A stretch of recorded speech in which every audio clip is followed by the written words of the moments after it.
My sister and parents told me firmly, "You can't stay here anymore. Please leave the place where you work from home. You're just depending on us." They didn't want me and my dog around anymore. I felt like they were finished talking about it. I answered, "If that's how you feel, then I'll do what I want," already thinking about my next moves. Let me tell you about myself. I'm Le, a 41-year-old woman who works as a freelance web designer. I can work from anywhere because of the internet and my home office setup. I like having my own space and being able to choose my own schedule. But things changed 5 years ago when my parents showed up at my house without warning. When they arrived, they started looking around and hinted at big changes. "Your house is big, Lisa," my mom said, glancing around. "It seems like we could live here too, especially with that spare room," my dad added. They seemed to think they could move in with me without even asking. But I never wanted to live with them, and I told them so. "Wait a minute, I don't want to live with you," I said, surprised by their suggestion. "What are you even talking about?" My dad got really mad and snapped back at me. "You've basically taken control of this house," claiming it was from your Uncle Michael, "and now you're acting like it's yours. You're sinking pretty low." I tried to explain the truth, saying I didn't just take it. I talked to Uncle Michael, and he agreed to give it to me. But my parents were already set on moving in. They said, "Our old house is falling apart, and we can't stay there anymore." Since my mom didn't work and my dad's job didn't pay enough for big repairs, they felt like they had no choice but to move into the house Uncle Michael left me. I felt stuck because I didn't want to leave my parents with nowhere to go, so I reluctantly let them move in. But once they were settled, I started making snarky comments. They teased me, saying, "Hey, Lisa, you're in your 40s now. When are you going to settle down?" They always brought up my single status. I told them I love my job and I'm happy with my life, but they and others kept worrying about my love life, thinking I should do what my sister did and get married. But my sister's married life wasn't all smooth sailing either. Still, I wasn't bothered by their comments. I kept telling them that I'm happy with how things are. But one time, my mom overheard our conversation and jumped in. "Don't talk about your sister like that. She's married and has a stable job," she interrupted. I defended myself, saying I might not be married, but I have a good job too. But my mom didn't buy it. She kept criticizing me, saying, "You're always on your computer. Are you even making money legally?" I stood my ground, saying, "I earned my money honestly through my work. You don't need to worry." My mom didn't like my answer and scolded me, saying, "How dare you talk back to me? You're nothing like your sister." Being compared to my sister by our parents was something I was used to. She worked in an office temporarily while I chose to work from home.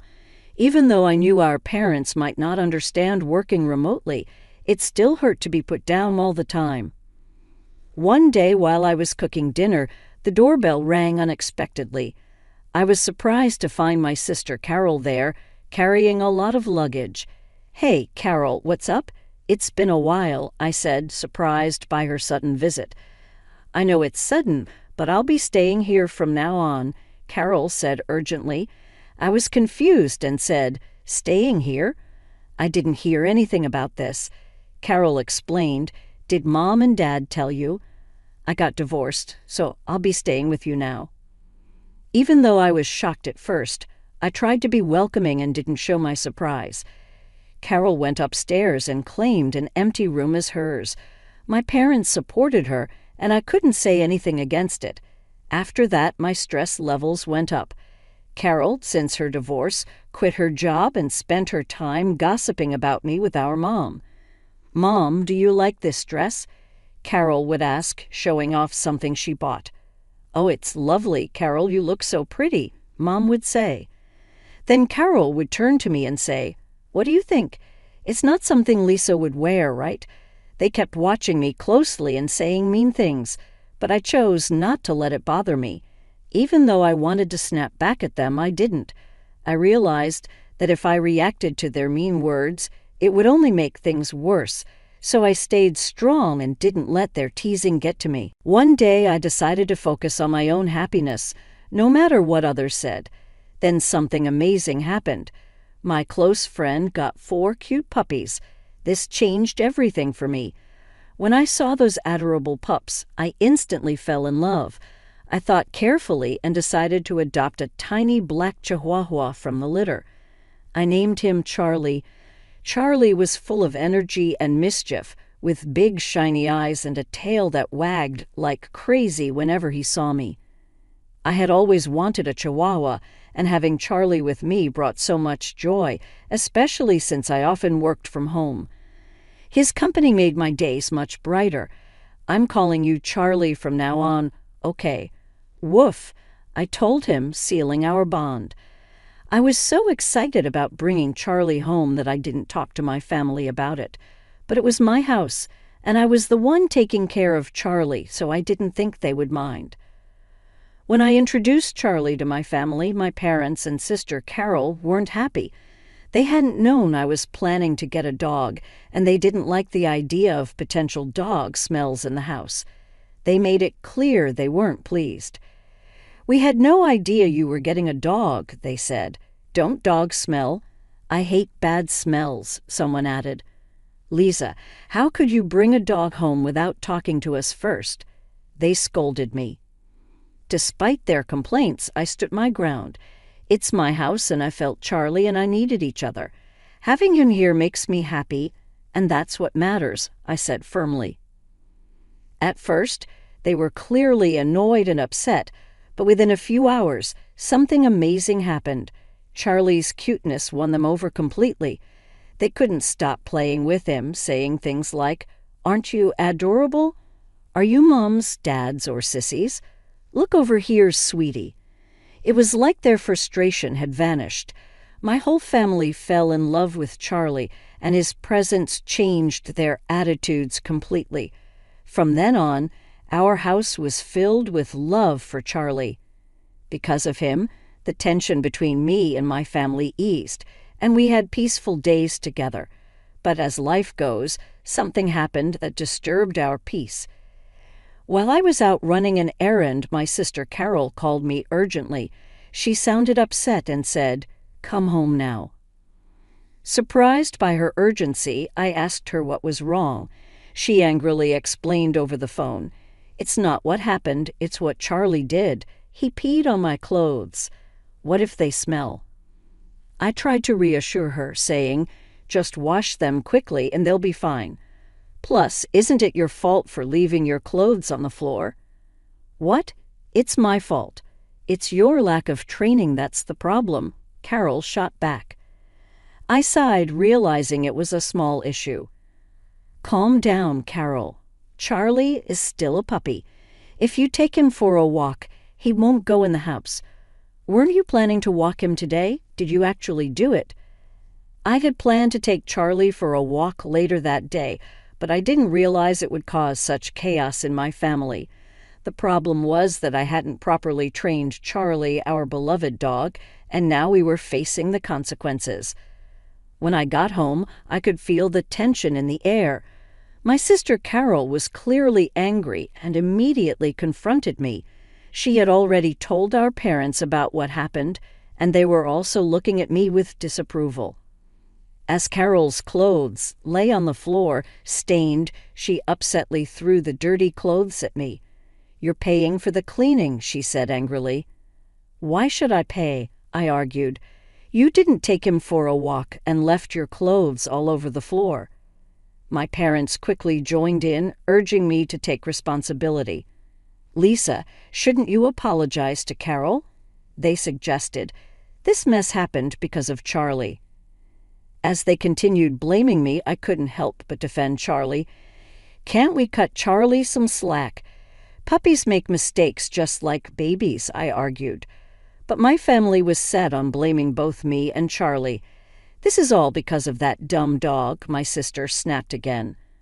"Lisa, you're lucky you didn't get married. You probably couldn't even raise a kid properly." Her words stung, and I grew frustrated. "How can you say that?" I protested. "If you had taken him for walks and kept the house clean, none of this would have happened. My sister had had enough. She pointed at me and said, "I'm done with this." Things had gone from a simple pet accident to personal attacks, showing there were bigger issues within our family.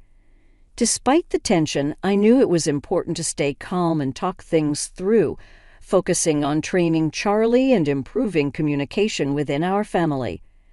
Her words hit me hard. What I said shocked. "Did you really just say that?" "I'm standing my ground," my sister said firmly. "We don't need someone like you here wrecking our home," she continued, her words cutting deep, especially since she knew I didn't have a job at the moment. I was stunned. Didn't they realize I was the one paying the bills? As I stood there, shocked by my sister's hurtful words, even my parents sided with her. "You should leave, Lisa. Your presence only makes things worse," they said, echoing her sentiments. I couldn't take it anymore. "You're all bringing bad luck. Just go." We all shouted together, the tension thick in the air. "That's it. I've had enough," I finally said. "If this is how it's going to be, fine." With that, I took charge. I quickly packed my things and left the house with Charlie wrapped in a towel. Revenge crossed my mind, but I knew this wasn't the end. A few days later, as I expected, my sister called me in a panic. "Lisa, help. What's going on with the house?" she asked, sounding anxious. Intrigued by this new development in our family drama, I asked, "What happened? Why do we have to leave all of a sudden?" "We've been told to leave by the end of this month," she said, sounding stressed. It hit me hard, and I couldn't help but wonder if this was a lesson for my family about being more compassionate and understanding. "Why we have to leave all of a sudden?" Carol asked, her voice shaking with confusion. "I've decided to sell the house," I told her firmly. Carol froze, clearly shocked. "You can't do that. It's not your decision," she said, trying to process what I just said.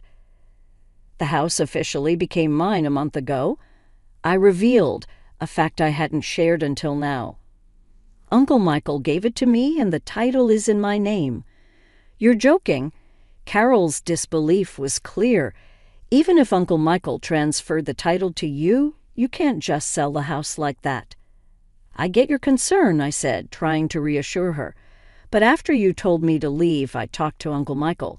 He confirmed that the house is mine now, Carol. He told me to do what I think is best and suggested I distance myself from the family as soon as possible." Carol was shocked, struggling to process this news. "Seriously?" she muttered. As we talked, I suspected my parents might be listening in on the conversation. Sure enough, they soon chimed in. "Come on, Lisa, think about what you're doing. We have nowhere else to go," they said, trying to appeal to my sense of family loyalty. "You can't do this to your own family. If you're a good daughter, you'll respect your parents," they added, their tone quiet but firm. "What are you even talking about? You've always favored Carol over me. And who do you think has been supporting you for the past few years? You had nowhere else to go, so I reluctantly let you stay with me," I fired back, my frustration boiling over. My parents were stunned into silence by my strong response. Without waiting for them to say anything, I thought about what my decision meant, ready to set the boundaries that were long overdue. "Who treated me and Charlie like unwanted guests and kicked us out? You did you? Trying to kick out the original resident is shameless," my father's voice filled with desperation. "Please, Lisa, help us. We're sorry." But I had had enough. "I don't care. Figure it out yourselves," I said firmly. With that, I ended the call abruptly and blocked all contact with my family. Charlie, my loyal friend, looked up at me with concern. I hugged him tightly and whispered, "I'm sorry, Charlie, for shouting. Everything will be okay now. I'll protect you." I felt relieved that I had saved Charlie from a family that mistreated him. In the days that followed, I heard that my parents and sister had to leave the house at the last minute, despite trying desperately to hold on to it. With my father's low income and my unemployed mother and sister, they couldn't keep up a decent life. There were rumors that my parents pressured my sister to find a job, and their relationships worsened every day. I wasn't interested in their situation, but it was clear their lives had gotten worse since I left. It felt like they were facing the consequences of their actions, and I couldn't help but feel a bit vindicated. Meanwhile, I was living happily in my new apartment where pets were welcome. I could work as I pleased without complaints, and all my earnings were for me and Charlie. I was genuinely happy with my life. "Charlie, let's go to the dog park today," I said with a smile. Charlie seemed happier too, maybe because that noisy family wasn't part of our lives anymore. From then on, I was determined to protect Charlie and live a peaceful and happy life together.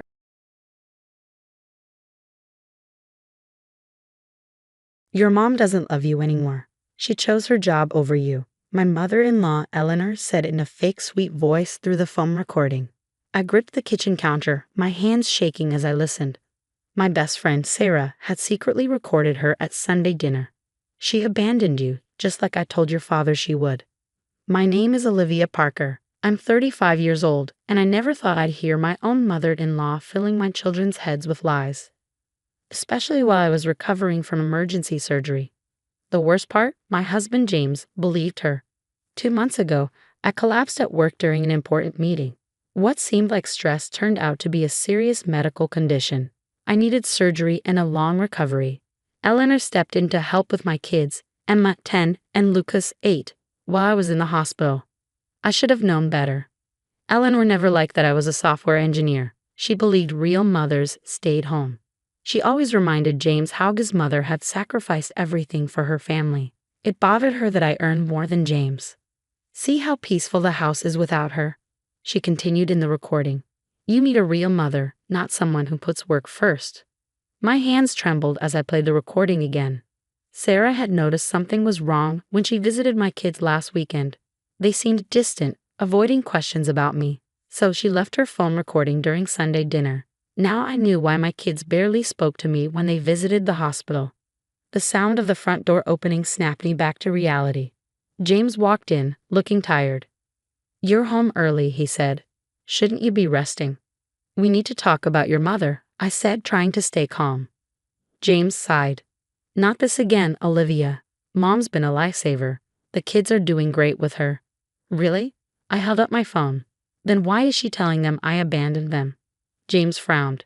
What are you talking about? I pressed play. As Eleanor's voice filled the room, I watched James' expression change, first disbelief, then confusion. She's just trying to help, he mumbled. You weren't here. I was in the hospital. My voice cracked. Fighting for my life while your mother turned my kids against me. And you let her. That's not fair, James argued. Someone had to take care of them. You couldn't handle both work and family. His words hit me like a slap. I didn't choose this, James. I was sick. But I saw it in his eyes. He believed his mother. In her version of the story, my illness was proof that I wasn't good enough. The kids are happy now, he said, avoiding my gaze. Maybe Mom's right. Maybe you do need to rethink your priorities. I stared at him. Do you even hear yourself? Your mother is turning our children against me and you're defending her. Before he could answer, my phone buzzed. A text from Sarah. You need to hear the rest of what I recorded. Come over ASAP. I grabbed my keys. I'm going to Sarah's. Don't wait up. Olivia, you're overreacting, James called after me. Mom just wants what's best for the kids. The drive to Sarah's was a blur. She opened the door before I could knock, looking serious. There's more? I asked. She nodded, opening her laptop. I went back yesterday when Eleanor was alone and recorded her talking to a friend on the phone. You need to hear this. Sarah pressed play. It's working perfectly, Eleanor said, sounding pleased. James is finally realizing he married beneath him. Once Olivia's gone, I can help him find a proper wife. The kids are young. They'll forget her soon enough. I felt sick. Eleanor wasn't just taking advantage of my illness. She was planning to erase me from my family's life. She's also telling people at church that you had a mental breakdown, Sarah added quietly. She's making sure everyone believes you're unstable. I sat in silence, letting it all sink in. Eleanor had been planting these seeds for years, waiting for the right moment to strike. And now she thought she had won. But she made one mistake. She underestimated me. I pulled out my phone and called my lawyer. Remember when you told me to document everything? I have recordings you need to hear. As I hung up, a calm determination settled over me.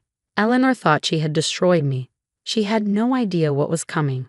The next morning, I sat in Linda's office, watching her face as she listened to the recordings. With every word, her frown deepened.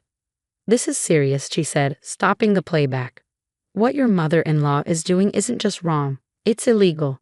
And James letting this happen, that's a problem too. We need to act fast." I nodded and pulled out a notebook filled with notes. I've been keeping track since I got out of the hospital. Every missed visit, every canceled call. Everything Eleanor has done to keep my kids away. Linda gave a small, approving smile. "Smart. You've dealt with her games before, haven't you?" "For 12 years," I said. "But this time, she's gone too far." For the next hour, we made a plan. Linda told me to gather more proof while she prepared legal paperwork. "Don't confront Eleanor yet," she warned. "Let her think she's winning."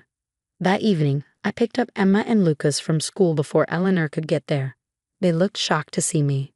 "Ice cream?" I asked, forcing a smile. They hesitated, then nodded. At the ice cream shop, I watched them closely. Emma kept checking her phone. Lucas looked like he wanted to say something but kept stopping himself. "You know you can tell me anything, right?" I said gently. "Even things Grandma Eleanor told you." Emma froze, her spoon in midair. Lucas stared at his bowl. "Is it true?" Emma whispered. "That you don't want to be our mom anymore?" It felt like a punch to the stomach. "Who told you that?" I asked softly. "Grandma said." Lucas started, then glanced at Emma.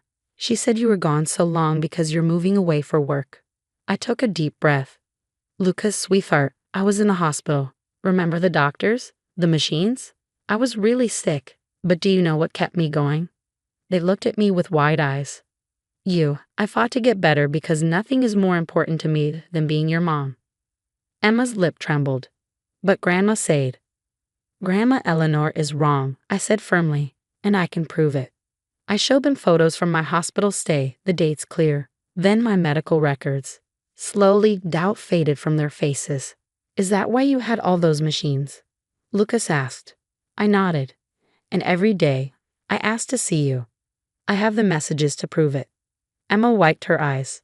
"Grandma said you were too busy with work to visit us." "That was never true," I said, squeezing her hand.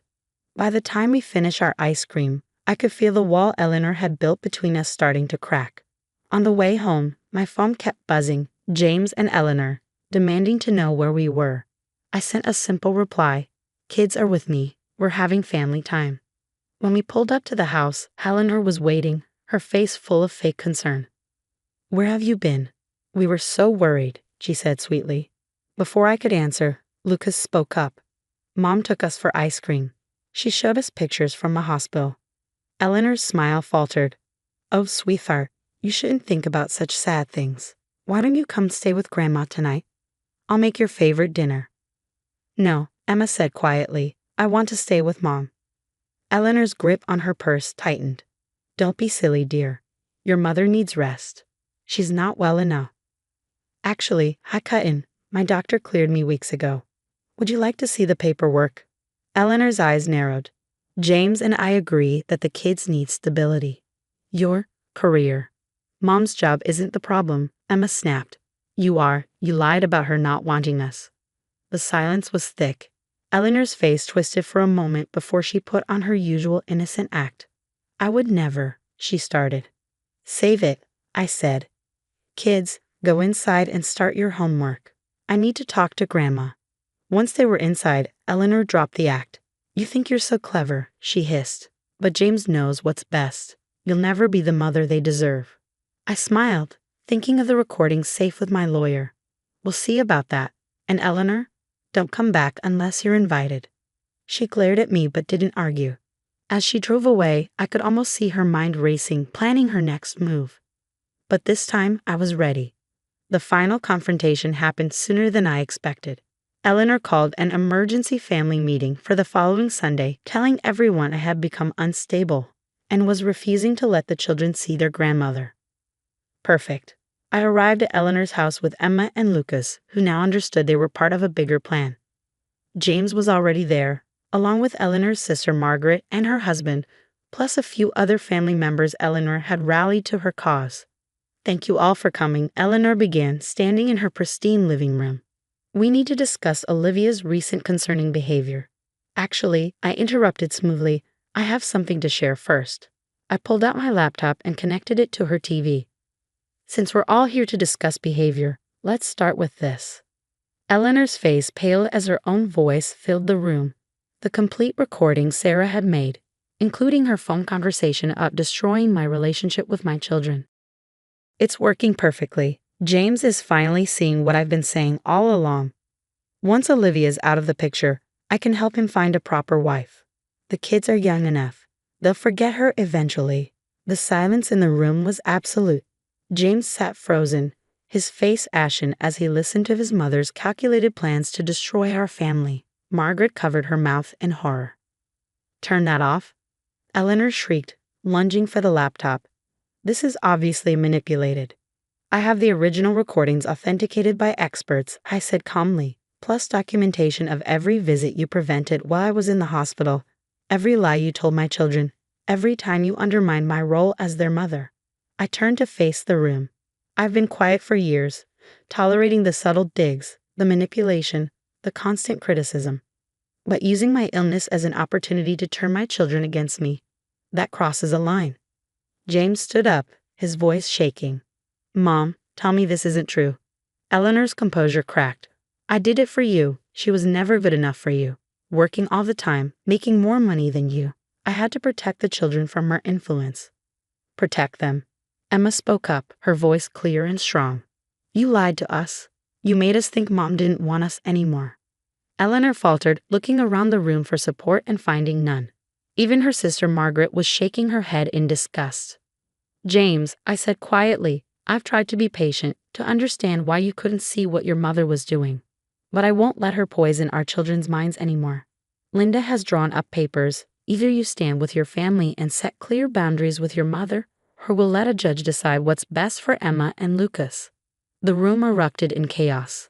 Eleanor alternated between tears and accusations, but nobody was listening anymore.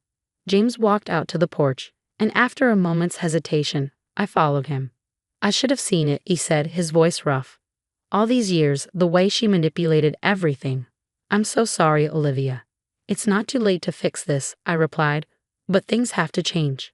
A week later, we sat in Linda's office, signing documents that laid out clear boundaries for Eleanor's access to our family. James had finally found his backbone, supporting my decision to limit her influence and seek family counseling. Eleanor, predictably, didn't take it well. She tried calling other family members, spinning stories about how I turned everyone against her. But the recordings spoke for themselves, and her support system crumbled. 6 months later, our family had found a new normal. James and I were working through things in therapy, rebuilding trust day by day. Emma and Lucas were thriving, no longer caught in their grandmother's web of manipulation. As for Eleanor, she sent a carefully worded apology letter, clearly crafted by her own lawyer, asking to be part of the children's lives again. Maybe someday we'd consider it, with strict supervision and clear boundaries. But for now, we were healing, growing stronger as a family. Eleanor had tried to destroy what I held most precious, thinking I would be too weak to fight back. She learned the hard way that a mother's love isn't something to underestimate. Last week, Emma left a note on my pillow. "Thank you for fighting for us, Mom. You're the strongest person I know." Those words meant more than any victory over Eleanor ever could.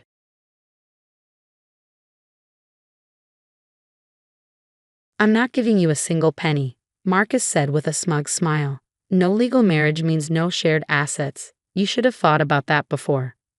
I stood in the living room, his living room now, watching the man I had loved for 8 years tell me I was getting nothing.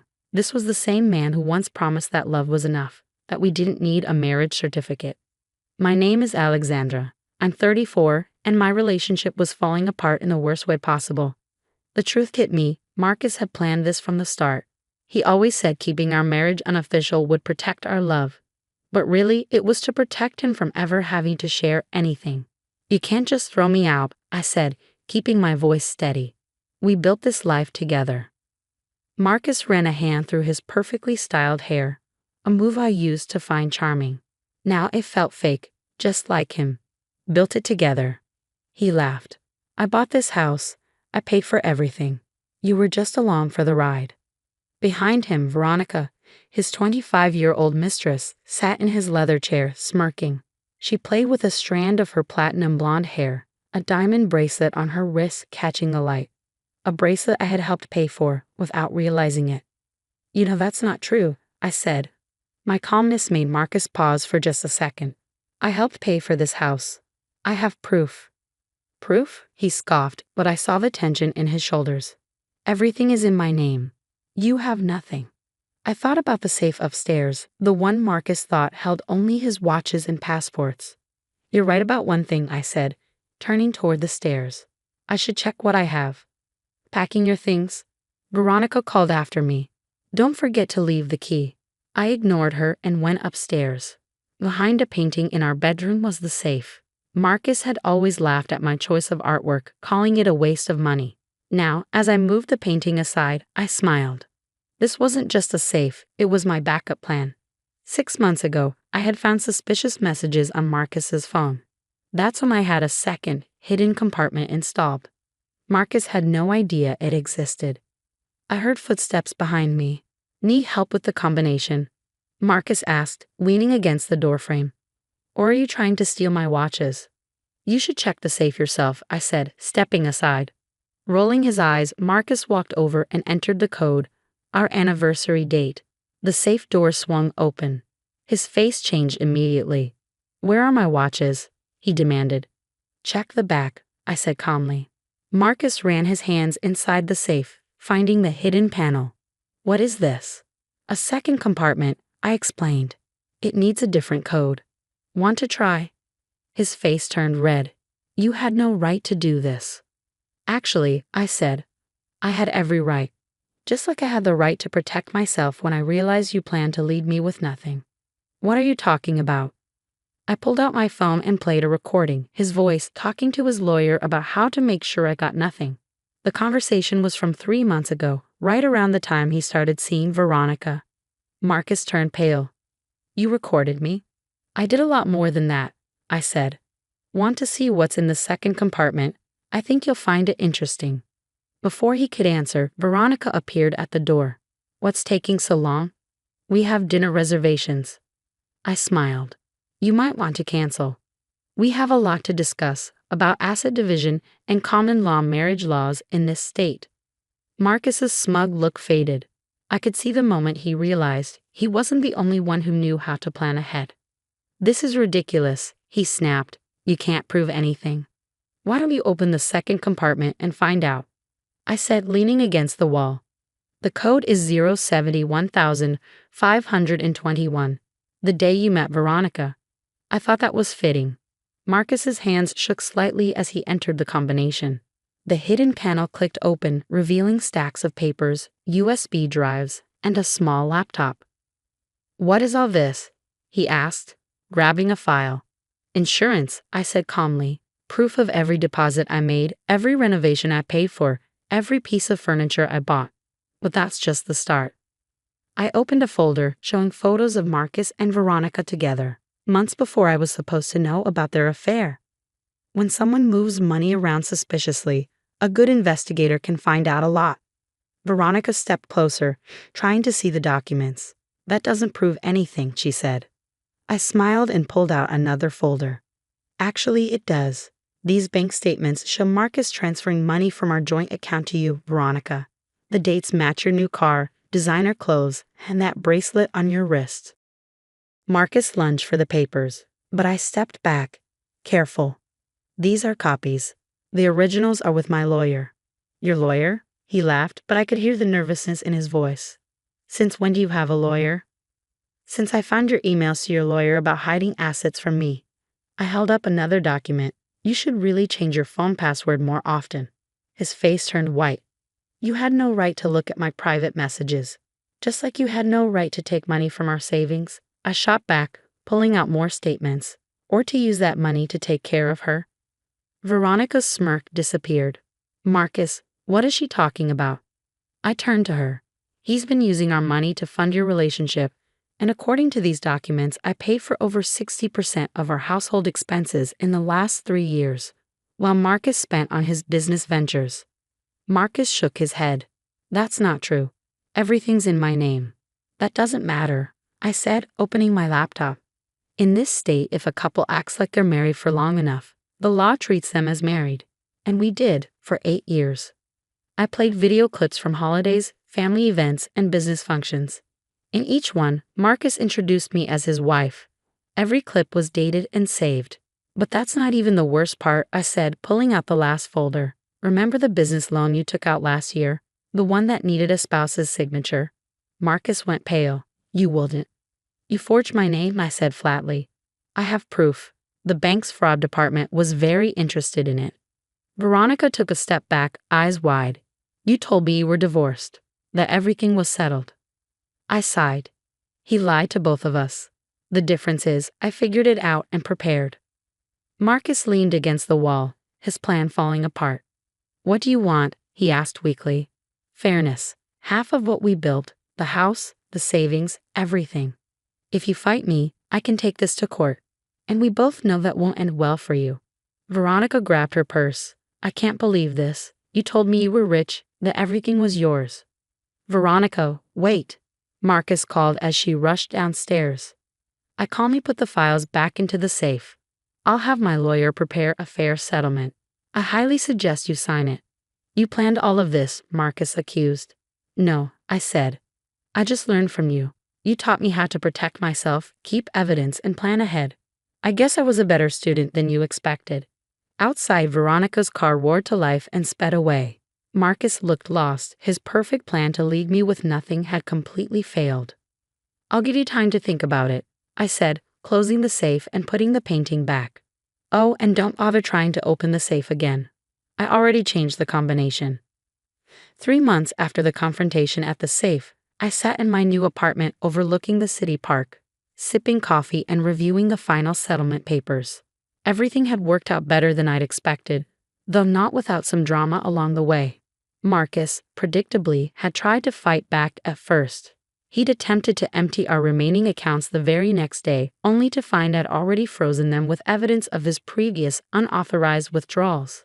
Then he tried claiming some of my evidence was obtained illegally, until my lawyer pointed out that all surveillance had been conducted in our shared home where I had legal residence. The turning point came when Veronica, furious about being deceived, contacted me with more evidence. Apparently, Marcus had written her several checks from his business account, listing them as consulting fees to hide our money from me. She'd kept copies of everything. I thought you should have these, she'd said during our coffee meeting. He played us both, just in different ways. The bank's fraud department was particularly interested in those documents along with the forged loan papers. Faced with potential criminal charges, Marcus finally gave in. My phone buzzed with a text from my lawyer. Settlement approved by the judge. Everything's official now. I smiled, remembering Marcus's words from that day. I'm not giving you a penny. In the end, he'd given me exactly what I deserved. Half of everything we'd built together. The house was being sold, with proceeds to be split equally.